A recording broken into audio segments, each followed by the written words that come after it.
ketemu lagi di Ajib. ASN Jabar ikut bicara, berbincang terkait dengan pariwisata di Jawa Barat. Dari ujung utara, ujung selatan, dari barat potensi wisata. Dekat-dekat ini kan Pak ada Smiling West Java Ambassador. Kenapa Smiling West Java? Orang Sunda ini kan ramah tamah. Ambasador ini kan bertugas untuk ikut mempromosikan. Nah, jadi mereka masuk ke destinasi-destinasi wisata, lalu mereka memvlog, dipromosikan di IG-nya masing-masing. Dibayar mereka dibayar juga. Hobi yang menghasilkan. Karena mencari uang dari hobi itu jauh lebih nikmat. Ya. Iya.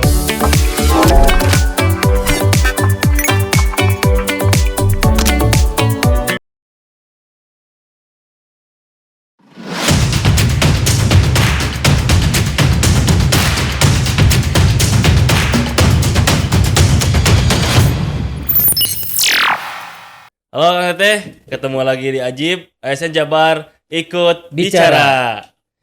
Episode kali ini kita kedatangan tamu agung, Pak Kepala Dinas Pariwisata dan Kebudayaan Provinsi Jawa Barat, Pak Benny Bahtiar. Pak, alhamdulillah, terima kasih sudah datang ke sini, Pak. Sama-sama. Kali ini, Kang Teteh, kita akan berbincang terkait dengan pariwisata di Jawa Barat, sekitar pariwisata di Jawa Barat, Pak. Gini Pak, kan Jawa Barat ini suatu wilayah yang luar biasa, Pak. Bahkan ada ungkapan dari Brouwer bahwa tanah Pasundan ini diciptakan ketika Tuhan sedang tersenyum gitu. Nah, dari ujung utara, ujung selatan, dari barat ke timur itu semua full dengan potensi wisata. Dan untuk mengelola itu kan perlu effort yang luar biasa, Pak. Karena wisata ini kalau nggak dikelola dengan baik, ya akan terbengkalai gitu. Nah, kira-kira Bapak dengan teman-teman di Siputpar ini mengolah potensi itu gimana, Pak? Baik, terima kasih. Senang saya berada di sini bisa berbagi. Kalau kita berbicara pengelolaan, tentunya Jawa Barat tidak bisa sendiri. Ya, kita memiliki 27 kabupaten kota di Jawa Barat. Nah, mereka-mereka lah inilah sebetulnya sebagai ujung tombak di dalam pengelolaan pariwisata. Pemerintah provinsi dalam hal ini adalah Disparbud, ini bagaimana mengkoordinasikan antara satu kabupaten kota satu dengan yang lainnya. Sehingga konektif antara satu destinasi wisata dengan destinasi wisata yang lain ini bisa tersambung. Nah, untuk bisa seperti itu kita mendorong kabupaten kota untuk bagaimana caranya mereka membangun dan memelihara potensi destinasi wisata yang ada di Jawa Barat ini, baik dari mulai utara, tengah maupun selatan. Gitu. Iya, jadi Provinsi Jawa Barat itu hanya sebagai koordinator, mengkoordinator gitu ya. saja, Mengkoordinator ya kan? Terkait jalannya wisata di daerah-daerah. Betul. Gitu. Nah, dekat-dekat ini kan Pak ada apa nih? Smiling West Java Ambassador. Oke. Nah, apa Smiling West Java deh dulu deh. Ya. Apa itu Pak tuh? Itu kan sebetulnya salah satu tagline, ya. Tagline di mana kenapa Smiling West Java? Orang Sunda ini kan ramah tamah. Mudah tersenyum. Ya kan, mudah tersenyum dan sebagainya. Nah, makanya kenapa tagline dari Disparbud ini adalah Smiling West Java. Jadi dengan senyuman yang keramah tamahannya menyambut wisatawan dari seluruh pelosok Nusantara maupun dari belahan dunia yang lain. Nah, itu dengan Smiling West Java-nya tersebut. Oh, itu begitu. jadi tagline wisata di Jawa Barat. Betul. Nah, itu ada ambasadornya, berarti ada. Ya, ambasador gitu. ya, betul. Ambasador ini kan bertugas untuk ikut mempromosikan Duta-duta gitu. Duta-duta ini. Nah, mereka ini dipilih di Jawa Barat ada 108 sekarang itu. Mereka dipilih yang memang followernya banyak, ya kan. Nah, jadi mereka masuk ke destinasi-destinasi wisata, lalu mereka memvlog dan si vlognya itu memvideo dan lain sebagainya. Mereka nanti promosikan di IG-nya masing-masing. Dan ini dampaknya ini luar biasa juga ternyata, ya kan. Tingkat kunjungan pun semakin meningkat. Itu dari laporan yang kami dapatkan dari kabupaten kota di Jawa Barat. Jadi si ambasador ini sifatnya informal gitu Pak ya? Informal. Yang kita hire dari APBD kita, ya. Kita, dibayar juga? Dibayar mereka dibayar juga.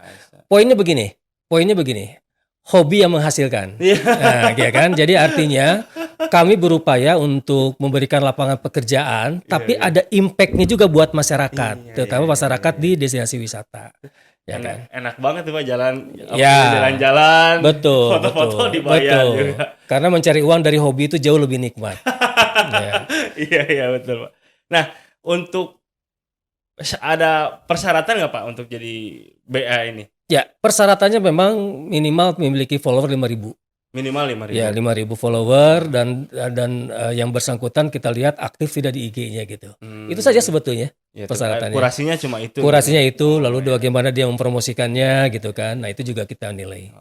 Nah, itu Kang Teh bari yang siapa yang suka jalan-jalan, suka foto-foto, posting di Instagram dengan sebaik-baiknya, semenarik mungkin, followernya nambah. Nanti di kontak apa gimana Pak? Enggak, itu mereka mendaftarkan diri. Oh, Mendaftarkan mendaftarkan diri, nanti kita seleksi. Kemarin juga udah hampir 2.500 yang daftar, hanya 108 yang kita pilih.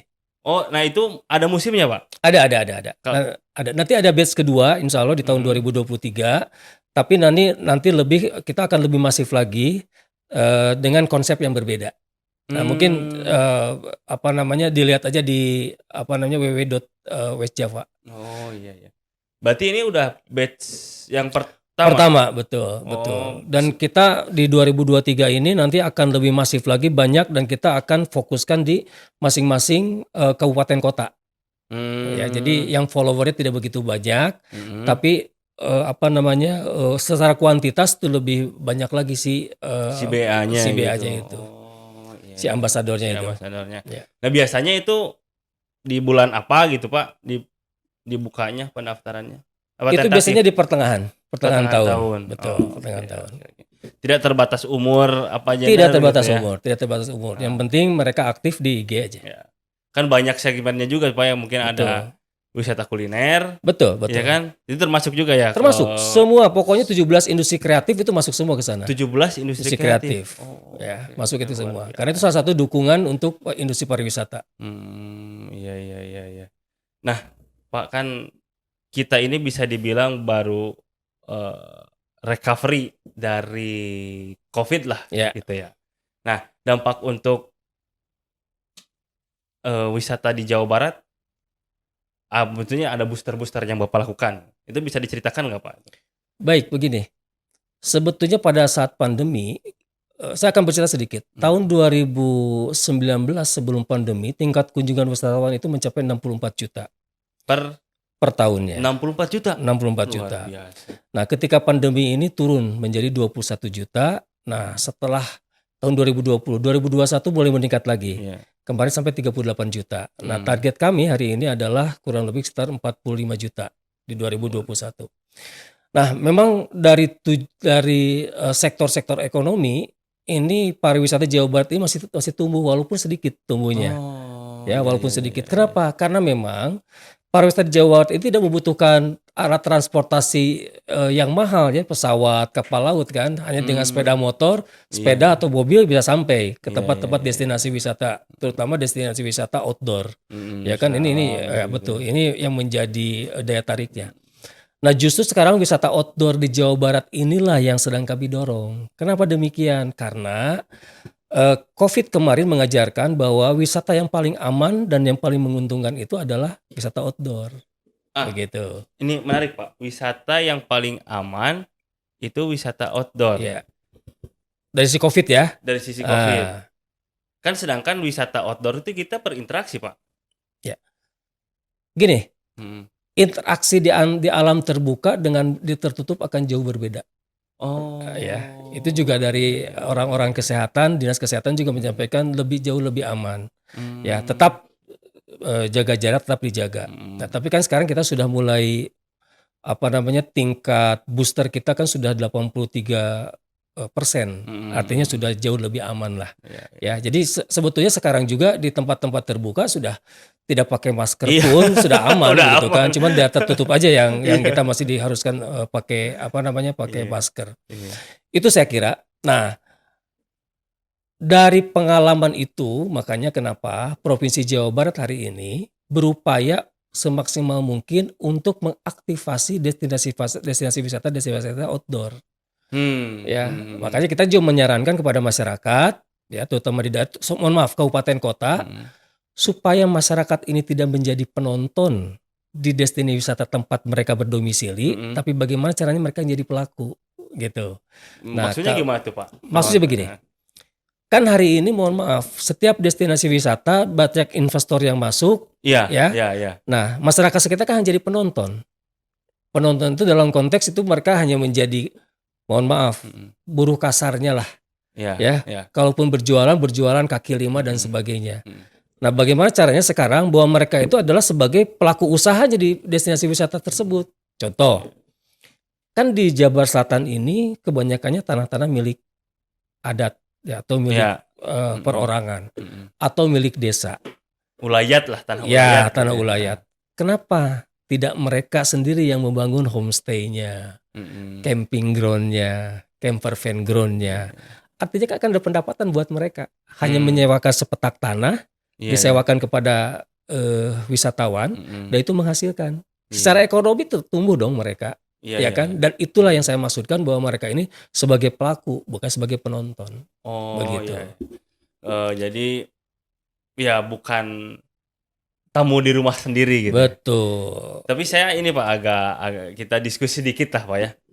Kan ya itu idealnya seperti itu. Tapi ketika misalnya saya punya sepetak tanah di apa namanya, di tempat wisata lah, di lokasi wisata gitu. Kan hal yang termudah ya ada mendatangkan investor. Kenapa?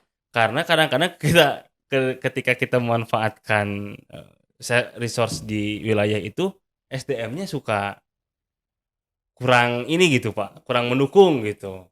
Banyak preman lah dan lain-lain. Nah itu untuk menyikapi hal itu gimana tuh Pak? Iya, preman ini kan terjadi karena mereka tidak punya lapangan pekerjaan. Sepakat ya? Iya betul karena nggak ada kerjaan gawe gitu. Nah, tapi kalau seandainya mereka sekarang memiliki sebuah potensi usaha di sana, mereka tidak akan jadi preman. Iya. Ya kan? Tadi saya katakan, ketika investor masuk, mereka menjadi penonton, ujung-ujungnya masalah sosial. Nah, dari situlah yang mesti kita rubah. Nah, pemerintah mesti hadir. Iya. Ya kan? Pemerintah mesti hadir bagaimana menyikapi kondisi ini. Iya. Ingat nggak tagline-nya Pak Gubernur ketika program petani milenial, hidup di desa, rezeki kota, bisnis mendunia. Ya, itu. Itu juga yang akan saya terapkan di pariwisata. Ya, bagaimana caranya orang-orang desa ini bisa menggarap potensi lahan miliknya menjadi potensi yang produktif. Tidak hanya saja pertanian, tapi mungkin nanti untuk penyediaan akomodasi, mungkin nanti juga punya warung makan, mungkin juga nanti kelontong dan sebagainya. Ya, kalau hotel terlalu jauh, karena investasinya mesti tinggi. Ya, kita dengan itu saja. Pertanyaannya mungkin nanti akan ditanyakan oleh Akang adalah modalnya di mana? Itu Pak. Saya sudah kerjasama dengan BJB. BJB gitu. Sudah oke. Nah, jadi sebelum saya bicara seperti ini, saya sudah mulai menata ya atau menginventarisir apa saja yang mesti disiapkan oleh pemerintah provinsi. Ya, saya ajak kabupaten kotanya, saya ajak desanya, saya ajak teman-teman dinas yang lainnya seperti Dinas Pemberdayaan Masyarakat Desa, UMKM, PSDA, lalu Bina Marga, lalu Perkim, ya, BJB, Biro Perekonomian dan lainnya untuk mengeroyok program ini. Alhamdulillah sekarang sudah turun ya surat tugas dari Pak Gubernur melalui Pak Sekda, team of team. Team of team ini ya kita sedang akan laksanakan. Nah, kemarin saya baru rapat dengan 6 kabupaten yang ada di Jabar Selatan karena menindaklanjuti Perpres 87 tahun 2021 tentang pembangunan rebana dan Jabar Selatan, kawasan pariwisata Jabar Selatan.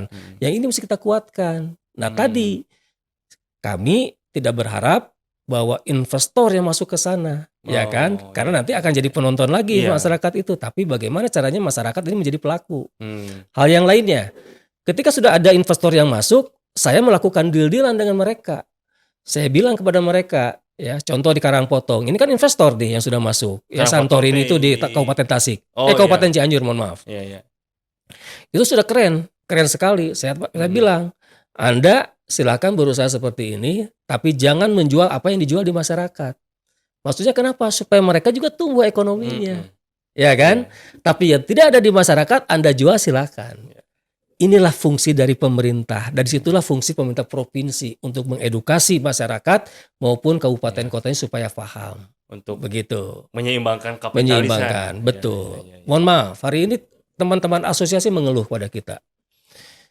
Kang, kumaha ya Bandung Raya Bogor Raya teh geus riweuh pisan. Untuk mengatur itinerary aja sudah sulit. Ya, sudah penuh karena kemacetannya luar biasa.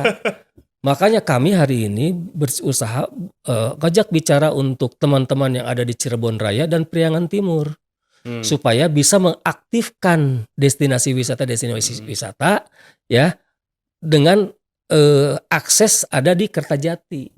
Nah, nanti turun pesawat Kertajati, apa yang ditawarkan di Majalengka, kan gitu? Iya. Ya kan, tawarkan Majalengka, ke atasnya ada Kuningan, ada Cirebon, ada Kuningan, ada Majalengka, ada Ciamis, Pangandaran. Inilah yang mesti terkonektidkan satu sama lain, kan gitu. Iya. Tujuannya satu, supaya terpecah yang wisatawan yang menuju Bandung, Bogor Raya sama Bandung Raya. Apalagi kalau si Sumdawu sudah jadi. Iya, cepat banget tuh. Cepat banget kan? Nah, itu yang sedang kami pikirkan. Nah, pertanyaan mungkin akan bertanya lagi, apa yang tawarkan di Cirebon? Nah, Cirebon itu kan makanan enak-enak di sana ya. Pertama Cirebon itu culture tourism. Tourism, religi tourism.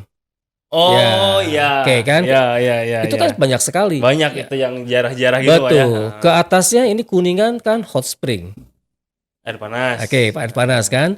Lalu di Majalengka itu ada desa-desa wisata yang udah go internasional. Nah, Pak, kan saya orang Sumedang, Pak. Orang Sumedang yang tetanggaan sama Majalengka.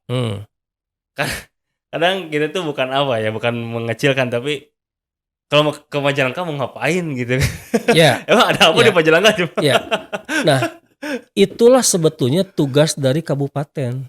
Iya. Ya, untuk menggali potensi pariwisatanya. Iya. Diinformasikan kepada kita. Ya kan, nanti kita survei, dilihat, oke, ini sudah destinasi wisata ini sudah sedikit memenuhi persyaratan. Kan begini, persyaratan untuk sebuah destinasi wisata itu mesti memenuhi 5A. Apa aja itu, Pak? A pertama adalah aksesibilitas. Makanya kenapa saya menggandeng Bina Marga. Yang keduanya apa? Aktivitas apa yang ditawarkan di destinasi wisata tersebut? Ya Pak, arung jeram misalkan. Iya. Apakah edukasi pertanian? Atau apakah panjat tebing atau apalah namanya gitu kan? Harus ada aktivasi lah, aktivitas. Yang penting ada aktivitas, ya. Ketiga apa? Atraksi. Itu ada seni budaya. Iya. Ya kan, tontonan, mau pencaksilat, mau tarian, mau apapun juga silakan gitu ya. Berikutnya apa? Akomodasi. Tempat makan. Bukan, belum. Belum. Betul. Tempat makan itu akomodasi itu kan minimal untuk kayak homestay, tidur. Tempat tidur kan. Nah, lalu yang ketiga itu adalah fasilitas umum. Toilet, musola dan sebagainya. Kalau seandainya sebuah destinasi wisata sudah memenuhi 5A ini, kita akan lebih mudah untuk mempromosikannya. Begitu. Nah, sekarang tinggal lihat segmen pasar mana yang akan kita ambil, kan gitu kan? Ya. Nah, kalau kita ingin ambil turis mana dulu? Karena karakteristik antara Amerika, Eropa, Asia itu berbeda-beda. Nah, nanti kita cari. Untuk Arab resepna ke puncak misalkan ya. Berarti kan disiapkan apa saja yang dibutuhkan oleh mereka, ya kan? Nanti kalau orang-orang Eropa itu senangnya mereka itu adalah alam. Yang jauh dari keheningan gitu. Dari keramaian hening gitu. Nanti kita siapkan di area mana gitu. Nah, ini yang memang sedang kita upayakan. Makanya kenapa desa-desa wisata menjadi salah satu bagian yang kita dorong. Ya, makanya kayak gini Pak Gubernur sudah menyampaikan, tidak boleh ada sejengkal lahan sedikit pun di Jawa Barat ini tidak produktif. Iya, yang nganggur gitu ya. Nganggur. Lalu bagaimana tanah produktif ini memiliki nilai tambah? Tidak boleh lahan produktif beralih fungsi. Ya, tapi bagaimana lahan produktif ini mesti memiliki nilai tambah? Apa nilai tambah? Ya desa wisata itu. Iya. Ya Jangan kan? dibikin perumahan gitu. Jangan dibikin perumahan, desa wisata. Ya, secara ekosistem itu terjaga ya kan? Tidak mengganggu pendapatan juga mendapatkan. Nah, tinggal bagaimana menggali potensi tersebut. Nah, inilah tugas kabupaten kota untuk menginformasikan kepada kita. Nanti kita akan coba dalami. Nah, makanya kami sarankan kepada kabupaten kota untuk melakukan kajian teknis mengenai potensi tersebut. Iya, iya, iya. Ya, kalau tidak ada uangnya, yakinlah kabupaten kota itu terbatas. Mungkin bisa dibantu oleh provinsi, mungkin oleh pusat, atau mungkin oleh investor. Gitu. Bisa dicarikan juga. Bisa gitu dicarikan ruang-ruang itu. Kita punya BJB. Nah, Kita kan iya. punya 8 sumber keuangan. Ya kan, selain APBD 2, APBD 1, APBN, lalu pinjaman daerah, lalu apalagi dari Basnas, lalu saya lupa lagi ada 3 lagi apa. Nah, ini kan kita bisa akses. Tinggal bagaimana sekarang daerahnya mau apa tidak gitu. Iya. Nah, tinggal menghitung saja. Tinggal Ya. hitung-hitungannya, Betul, teknisnya, dan betul. perencanaannya gitu. Ya, dan jangan lupa kan Pak Gubernur menyampaikan bahwa lokomotif ekonomi Jawa Barat itu adalah pariwisata. Iya, sepakat, Pak. Ya Sepakat. kan? Kenapa pariwisata? Karena di dalam pariwisata itu ada 17 subsektor ekonomi kreatif. Ya kan? Ekonomi kreatif inilah sebetulnya ekonomi masa depan. Karena Iya. kenapa? Karena memang lahir dari cipta dan rasa individu yang bersangkutan. Iya. Gitu. Genuine jadinya. Genuine. Tulus gitu. Betul. Pak, agak mundur sedikit, Pak. Tadi kan Bapak sudah membuat program menggandeng yang termasuk tim Optim itu ya. Ya. Semua yang termasuk di dalam tim Optim untuk menciptakan ekonomi kreatif di daerah. Betul. Nah, pertanyaannya gini, Pak. Itu langsung ditujukan bentuknya uang apa program? Program. Program. Program. Ditujukannya ke desa apa ke kelompok masyarakat di sana? Begini. Kita kerjasama dengan BUMDes. Oh. Makanya kenapa kita menggandeng desa. BUMDes. Ya. BUMDes lah nanti yang mengatur uang ini mau dipinjamkan kepada siapa. Ya. Karena nanti BUMDes yang akan bertanggung jawab. Tidak bisa sekarang BJB langsung kepada perorangannya karena mereka tidak punya jaminan. Iya. Iya kan? Jaminannya adalah BUMDes nanti. Gitu. Itu skema itu yang sedang kita bangun. Ya. Jadi kalau itu bisa dilaksanakan, makanya kenapa kami menggandeng Dinas Pemberdayaan Masyarakat Desa adalah untuk pembinaan kepada desa BUMDes tersebut. Ketika rekomendasi BUMDes ini sudah sehat, oke kita kerjasama dengan mereka. Gitu. Ya, jadi kan sebenarnya harus kita syukuri juga gitu. Sumber daya manusia di Jawa Barat itu kreatif Pak. Anak mudanya gitu. Betul. Gak terlepas mau di kota mau desa itu. Teman-teman saya juga di Sumedang, mereka itu sering menemukan spot-spot alam yang bagus gitu ya buat foto-foto dan lain-lain. Itu kayaknya berpotensi untuk jadi spot wisata. Cuman mereka itu kadang kesusahan akses, Pak. Akses pendanaan tadi gitu. Udah mah kita untuk cari investor susah, ke pemerintah juga kita harus kemana gitu. Nah, Bapak bisa kasih pencerahan nggak terkait hal itu gitu? Begini, Jawa Barat kan tidak memiliki wilayah dan tidak memiliki masyarakat secara spesifik. Benar gak? Iya. Kita itu kan pemerintah pusat di daerah. Iya. Betul. Yang memiliki masyarakat dan potensi itu adalah kabupaten kota. Yang memiliki rakyat dan memiliki wilayah. Benar kan? Iya. Nah, saran saya adalah mereka itu banyak berkomunikasi dengan dinas pariwisata setempat dengan potensinya. Contoh begini, ini ada orang-orang yang kreatif.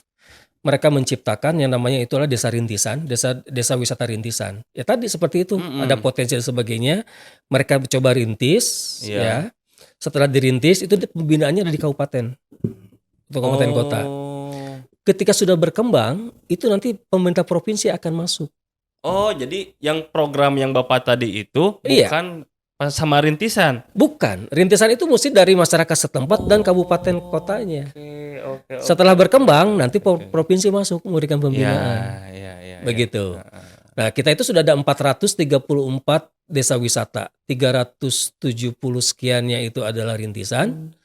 Lalu berkembang, yang majunya ada 10. Ya, yang maju ada 10, yang mandiri ada 2. Bedanya mandiri sama apa tadi maju apa Pak? Kalau yang mandiri itu sudah sepenuhnya mereka tanpa campur tangan pemerintah. Sudah kapital sendiri. Sudah kapital sendiri. Kalau yang mandiri yang sama maju. Yang maju, nah maju itu masih ada campur tangan pemerintah walaupun sedikit. Yang mandiri di mana aja Pak? Yang mandiri itu ada di saya lupa lagi, tapi ada di Kabupaten Kuningan, Kabupaten Subang, Kabupaten Majalengka, lalu satu lagi itu di Ciamis. Ada di 4 desa ini, 4 kabupaten ini Iya, luar biasa. yang sudah maju. Luar biasa, emang. Dan itu sudah ekstra ekonomi sudah jalan mereka. Iya. Dan itu memberikan dampak kepada ekonomi kepada masyarakat. Iya, jalan. Heeh. Ya kan? Nah, makanya saya kemarin juga menyarankan kepada teman-teman, mungkin tidak di desa-desa wisata itu jangan ada yang namanya minimarket. Jangan ada Minimarket. minimarket. Tapi Ya, itu kan memudahkan masyarakat sebenarnya, Pak, minimarket Ya, itu. kalau seandainya sekarang bisa dikelola oleh BUMDes, Oh, jadi minimarketnya itu, Ya, paham. ya kan? Heeh. Atau warga setempat, kan ini Iya. secara ekonomi juga kan mereka berputar. Iya. Benar kan? Iya. Nah, ini poin-poin ini sebetulnya. Iya. Contoh begini, kita mesti banyak belajar ke Banyuwangi. Hmm. Banyuwangi itu tidak memberikan izin kepada hotel bintang 3 ke bawah, hotel Melati apalagi. Tapi bintang 4, bintang 5 itu mereka izinkan. Nah, pertanyaannya bagaimana segmen menengah ke bawah? Iya. Homestay. Oh. Makanya ekonominya tumbuh sampai 400%. Iya. Jadi wajib kalaku Kalampah, sunah kalampah. Iya, benar ya. Nah, ini kan konsep-konsep ini. Nah, ini juga yang kami coba untuk diterapkan di Jabar Selatan. Gitu. Nah, ketika tumbuh ekonomi kan mohon maaf, masalah sosial juga agak sedikit teratasi. Iya. Merata. Sekarang orang mau jadi ngapain jadi preman kalau sekarang secara ekonomi ya sekarang ekonomi mereka sudah terpenuhi kan. Iya. Nah, ini poin-poin seperti demikian. Pak, ini nggak kerasa, Pak. Siap. Mungkin Bapak juga ada kegiatan yang Siap. lain. Siap.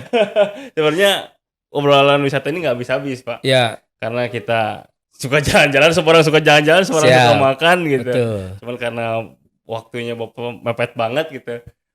Mungkin ada hal yang bisa disampaikan, Pak, closing statement untuk Akang Teteh. Baik, Akang Teteh di Jawa Barat tidak perlu jauh-jauh kita untuk berwisata. Ya, di Jawa Barat ini banyak sekali spot-spot wisata atau destinasi wisata yang luar biasa. Tidak kalah cantiknya dibanding di luar negeri. Saya sudah beberapa kali ke luar negeri dan saya katakan Jawa Barat jauh lebih indah, Indonesia jauh lebih indah.